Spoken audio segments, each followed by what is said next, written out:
Okay, so compassion is a good thing. I assume you know my views on that. I have episodes here such as 5 evidence-based benefits to mental health of compassion, 5 more evidence-based benefits of compassion in our community, 10 guiding principles to living a compassionate life.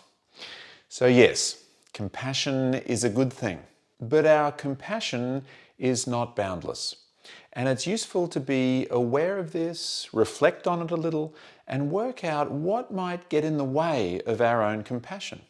Having boundaries makes complete sense, but our compassion can also be bounded by certain appraisals, judgements, biases that can often be brought to consciousness, examined and softened or even discarded. Check out the article by Goetz and colleagues from 2010 for a thorough look at all of this. So here are 5 ways our compassion is not boundless.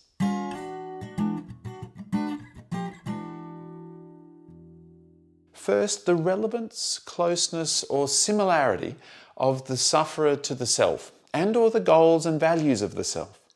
Put simply, we're more likely to be compassionate towards someone who is like us, especially our own family and friends, but also people who are similar in terms of belonging to the same community, the same nation, culture or race. Let's think about this. We might say, but my compassion is for all sentient beings. Okay, so at one level, we strive to be sensitive to suffering in all sentient beings and try to alleviate and prevent their suffering. If we're walking along a path and we see an ant, we may very well purposely not step on the ant so as to avoid causing it suffering. But let's do a little thought experiment. Earlier this year, the city I live in suffered from terrible flooding. Many people's houses were inundated and they lost everything. Imagine you became aware of a person who suffered such a loss, a stranger, someone who you didn't know. What degree of compassion might you have experienced for this person? How willing would you be to help? Now imagine that the person was, in fact, an acquaintance, perhaps someone you vaguely knew from work. What degree of compassion or willingness to help might you experience now? Or imagine that the person who has lost everything is a friend, or a very close friend, or a family member, or perhaps your own parents or your own children. How much compassion might you experience then? How willing might you be to help those people? Now, you might say, I would help them all. But there is something very important in all this. We are more likely to help someone who is suffering, but who is somehow more relevant to us, or similar to us, or who has similar goals and values, and especially someone with whom we feel emotionally close. You can probably imagine, therefore, that there may be certain others who we feel less inclined to be compassionate towards. And it makes sense in evolutionary terms. It might be quite adaptive to look after kin and so on. But our tribal nature can be a boundary for compassion, causing us to be less likely to be compassionate towards others who we perceive to be different to us. Second, our view of the sufferer's deservingness of our help and compassion, whether we deem them to be trustworthy, cooperative, of good character, and even the extent to which we believe they are to blame for their own suffering. All of this can influence our willingness to offer them compassion. For example, charities that support children and young people are often in the top 10 performing charities in Australia.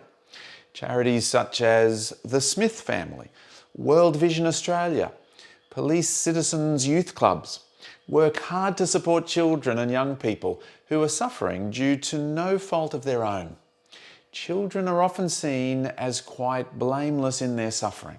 Other charities, for example those working with drug addiction or adult offenders, can sometimes find it much more difficult to attract donations when we feel that the person didn't even try to avoid the suffering, didn't put in the effort, or in fact did something wrong or bad or broke the rules and thus caused their suffering, then we feel less sympathy and more anger, and therefore less compassion. Think about your own life. Say a friend who has fallen into strife, but due to their own so-called bad choices. Sometimes it can feel just that little bit more difficult to feel sympathy for them or to feel motivated to help. Third, whether or not we feel we're able to cope with the situation at hand and the difficult emotions that might bring can influence whether or not we offer to help. If we have high coping self-efficacy and we believe our resources to cope outweigh the demands of the situation, then we're more likely to take compassionate action. However, if we have low coping self-efficacy, we're not sure we can cope with the situation, then approaching another's suffering may cause us personal distress, and therefore we feel motivated away from compassion and towards relieving that distress. I remember the devastating images from 2015 of the little boy who had died fleeing Syria and whose body was washed up on a beach in Turkey. The immediate reaction of many was to turn away from the television, change the channel, feeling unable to cope with the emotions those images evoked. Interestingly though, one study by Slovic and colleagues found that in the aftermath of the image being displayed around the world, donations to the Swedish Red Cross campaign for Syrian refugees was 50 times greater in the week following the photo compared to the week before the photo. This might suggest that the emotional impact of the photo, the ability to identify with a specific individual who had suffered, and the empathic effect this had, helped to increase compassionate action, at least in the form of donations. But again, translated into our day-to-day lives, we might know someone who is suffering, perhaps through bereavement, but we feel worried about the difficult emotions we might experience, and so we avoid giving them a call. Fourth, our compassion can be blocked when we don't really know what to do to help, or in some way we're not confident that we can effectively aid the person who is suffering. It's very difficult to know what to do about the issue of homelessness. And so many people might walk right past the homeless person who's huddling amongst their meagre possessions because they really don't know what they could do to help.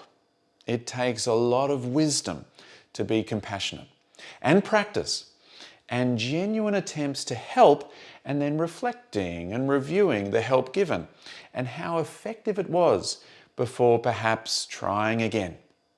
So there are the 4 appraisals that influence whether or not we're motivated towards taking compassionate action. Perhaps it goes a little like this. Who is the person suffering? How similar, relevant, or close are they to me? How deserving are they of my help, or how much are they to blame for their suffering? How confident am I that I can cope with this situation? How confident am I that I can help? The 5th way that our compassion is not necessarily boundless is that it is very important to have healthy boundaries. Brene Brown describes this nicely in a video that I've linked in the description below.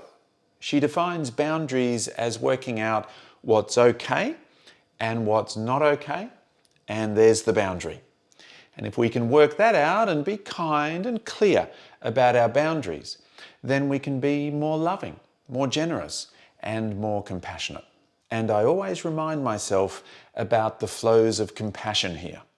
We want to have a balance between the compassion we give others and the compassion we receive, whether that be the compassion we receive from others or the compassion we offer ourselves. In a way, good boundaries can help us with this balance, avoiding being too depleted, too fatigued, and ultimately avoiding anger, resentment, and hatred. So that's it. 5 ways that our compassion is not boundless. The idea here is to bring awareness to these possible boundaries, especially the unconscious appraisals and biases that can block our compassion, sometimes in very subtle ways. We want to notice, there's a little bias. It's not my fault, it's probably part of my evolved brain. But I want to try to cultivate compassion and broaden my circle of compassion. I want to include people who are different to me, even those who might have made choices in their lives that contributed to their suffering. And I want to develop my coping and my distress tolerance and my compassionate wisdom and skills so that I can be there for others and be helpful. And I want to do all of this with one eye on myself and my own needs, so I don't get used up and depleted, but rather can sustain a compassionate life for the long haul.